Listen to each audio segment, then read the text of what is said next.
Welcome back to Midday. We're joined by Patrick Davey from WorkSafe BC on this Thursday afternoon. It's great to have you back on the show. Well, thank you. Good afternoon. Yes. We're talking today about confined spaces, and an interesting statistic that I didn't know, Patrick, is that more people in this province die trying to rescue another person in a confined space than the number of people that die from being in the confined space to begin with. And actually what happens is because the hazard a lot of times is invisible. It's oxygen deprivation. So you have one person that goes in there, goes down because of that. Another worker comes along and says, "Where's Fred?" Looks down, sees him, thinks it's a heart attack or something, goes down to help him. And he goes down. We have 2 and 3, yeah. Define a confined space. Is there a certain size that... Well, actually, it's 4 different things altogether define it. And one of them, a confined space is any fully or partially enclosed area. So it's not a football field, it's not a parking lot.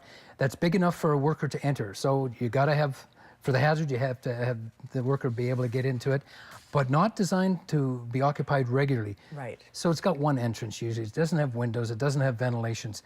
Now it has limited or restricted means of entry or exit that may complicate the provisions for first aid, evacuation, or rescue. So it's a hard place to get out of. Right. And I've got a couple examples for you that really fit in with those definitions. So you think about Kamloops. How many manholes have you seen in Kamloops? Tons. Tons and tons. Confined space. Look at it. Limited access, oxygen deprivation, garbage truck hoppers. You know, the ones that put in the bin? Yes. The hopper? They got to go in and clean that. Confined space. Oh, interesting. So we look at farming, silos, sump pumps, valve boxes. When we look at one of the things we're going to be looking at today is a video on barges. Okay, let's talk about that. We do have a video that we're going to show. We can take a look at it right now. It's a video of some workers on a barge. Absolutely. And a son notices that his dad has gone missing and realizes he's in a confined space and then goes in after him. Let's take a look. You seen my dad?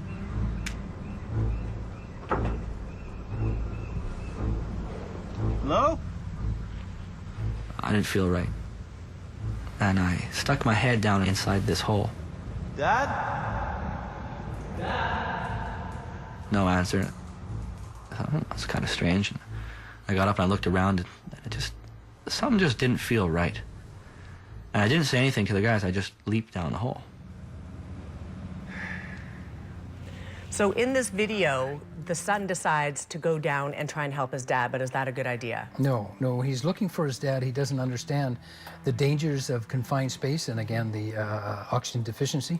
When we get below 20% of oxygen, we get in trouble. So he goes down and finds his dad, and the story tells about what happens after that with the other people that come down and look for him. The dad dies, I understand. Yes. The son lives. Yes. Also, 2 other people that came down to rescue the son also live, but it could have turned out a lot worse.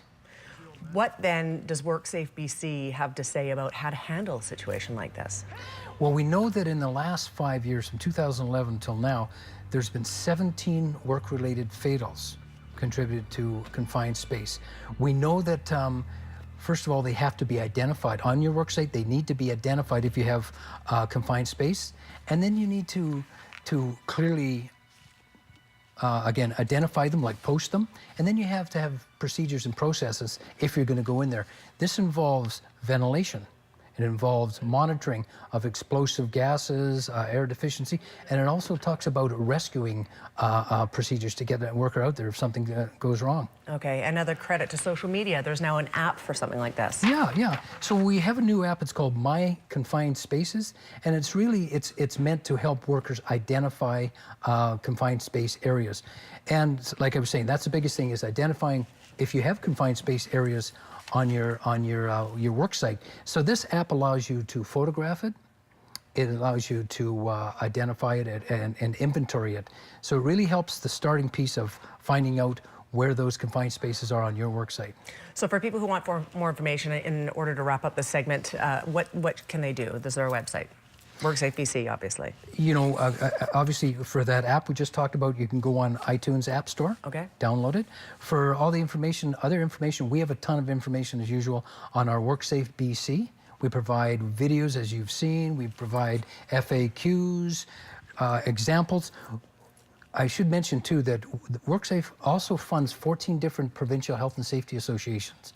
One of them is AgSafe that deals with agriculture. Now, agriculture has a lot of confined spaces.